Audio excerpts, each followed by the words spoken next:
Au programme du jour, défense en zone et shoot à 3 points. Les matchs ne reprendront que dans un mois, mais les joueurs de l'UTBM s'entraînent déjà. Alors je pense que cette équipe va être pour moi un peu plus forte offensivement, mais j'aimerais quand même qu'on soit très fort défensivement. J'aimerais qu'on soit pratiquement la meilleure équipe de National 1 en défense, et ça fait partie de mes objectifs. En défense, l'équipe pourra compter sur son rock, Vincent Pourchaud, 2,22 m et plus grand joueur français en activité. Mais il y a aussi quelques nouvelles recrues comme l'américain Michael Crayon. Joker médical, il remplace Will Felder, blessé au genou. 2 fois champion d'Islande et ancien de l'ADA Blois, il revient cette année sur les parquets du championnat français.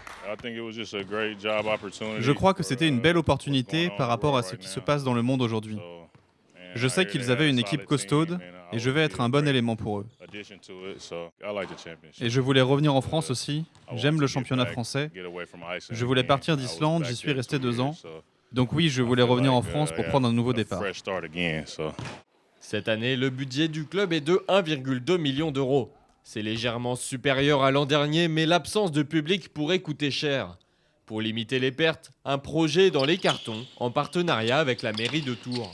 On a rendez-vous avec Éric Thomas, l'adjoint des sports, pour éventuellement mettre en place à la Bulle de Rochepinard, sous le Grand Hall, des grandes tribunes rondes avec un terrain de basket, environ 4000 places, et là on pourrait accueillir 2000 places en geste barrière. Et si possible, peut-être rester à ce niveau-là, si le Covid se maintient, dans la hall de Rochepinard, pour pouvoir maintenir la saison avec beaucoup plus de partenaires et beaucoup plus de public. Avec ou sans public, les joueurs de l'UTBM joueront leur premier match de championnat le 3 octobre prochain.